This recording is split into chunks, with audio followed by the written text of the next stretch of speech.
So if we take a look at what some of the key ones are, and I know, Mickey, we've had this discussion, I think by email a little bit over the last week. It starts with, your critical, I would call them overall operational numbers, which would be gross profit and net profit, right? Gross profit is an indicator of how well you manage repair order costs and sales at the end of the day. And then, your parts and labor are the two biggest components there. They make up a majority of what drives gross profit. Yes.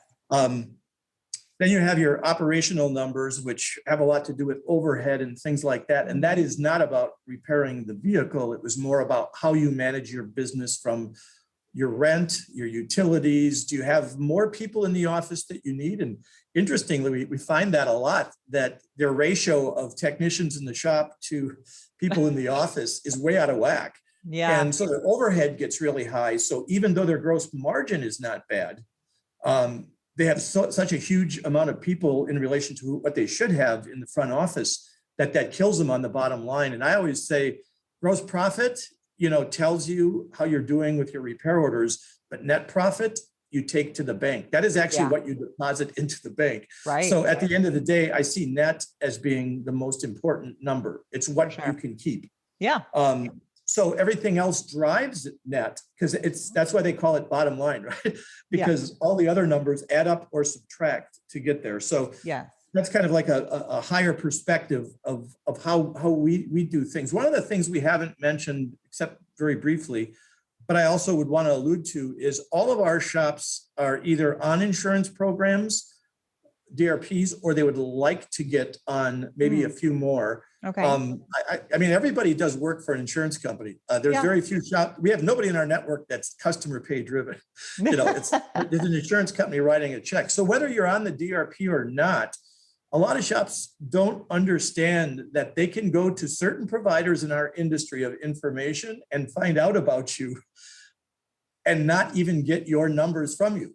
And when shops find that out, they're like, oh, so maybe I should watch my numbers, because if they see good numbers, then I might get on their program. Right. And that is exactly what happens. So we meet with insurers weekly. Usually about 2 companies a week we have meetings with, and they basically share with us the numbers that they look at so that we can go back then. And we have a lot of shops that might be on one specific direct repair program. So they tell us the numbers that are most critical to them, so we can then monitor and manage those. And the insurance companies love the fact that we do that, because that helps them, have those shops look better on paper.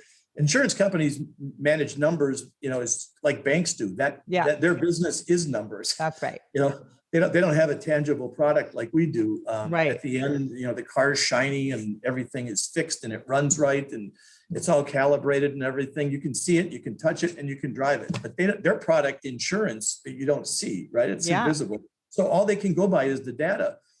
So we all not only work with insurance companies on data, but we also work with the OEs. We're partners with most of the major OEs. And in their programs, as we move forward, it's very clear in discussions with them, they will look at a lot of the same numbers that the insurers do. And I mean, it's important to them how the shop performs. Of course. And as things get more advanced, we're going to see more and more of that. So shops, if you're not tracking your data right now, you better, because the future is all about data. The more electronic vehicles become, the more important data becomes. Absolutely. So some of the numbers we track would be percentage of OE parts, percentage of salvage, OKQ, and various parts categories.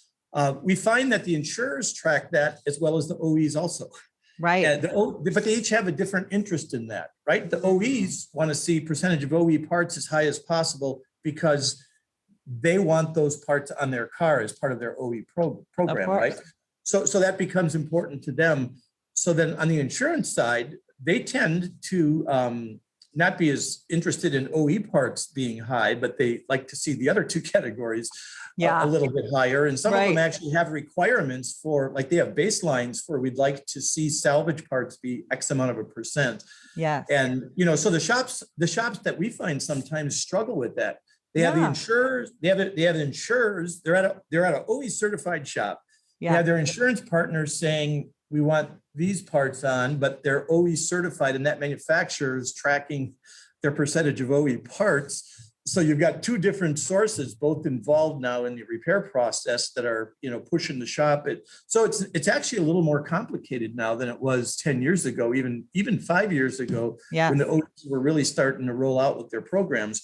And but I think the good news is that it seems, from what we hear, talking to both of those two entities, that they're talking with each other, and they're trying to figure out how do they cohabitate with the repair shop in the middle, right? You got the OEs and you got the insurers both now working with them. So it's like they're all pulling on a different arm, and the poor shop owner in the middle is like, so how do I make them both happy? And I think insurers and OEs seem to understand that at the high level. They get that. They get that that's a situation. Yeah. But I think the jury's still out as to how does that get resolved? Yeah. So I think there's a lot of things in our industry to sort out yet. But it's interesting because we track all their parts categories. We track those, and we know what OE partners they have. We know what insurance partners they have, and so we try to juggle all that and help the shop with.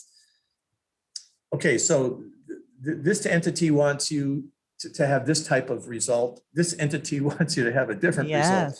How do we juggle that? How do we meet in the middle? Try and make everybody happy, right? So it's not easy sometimes. So, on the operational side, you've got your touch time. And, usually we find when touch time or let's go to cycle time rather, a lot of times it has to do with having too much fat in your process. There's just, it's the cars sit around too long because a guy's working on 3 cars at once. Well, you can't do that. You can only reach 2 at a time. I've tried it. Your right hand can be on one, your left hand can be on one, but that third car is going to get no attention. It's going to get no touches. I like my good friend Dave Lure. He likes to teach that in a body shop, when the technician's hands are on the vehicle doing something, that is going to help impact cycle time and touch time. But when they're not, when the hands are not on the car for that period of time, there is no money being made in the business. Right. Because the front office doesn't make the money. The only people that make the money in the body shop are when the hands are fixing the car. So you start looking at those things very simplistically. If cycle time and touch time are out of whack, how many jobs are you given? How are you distributing the work? And are you using a team concept once in a while so that you can increase cycle time as well as touch time? And and then many insurance companies will reward you for more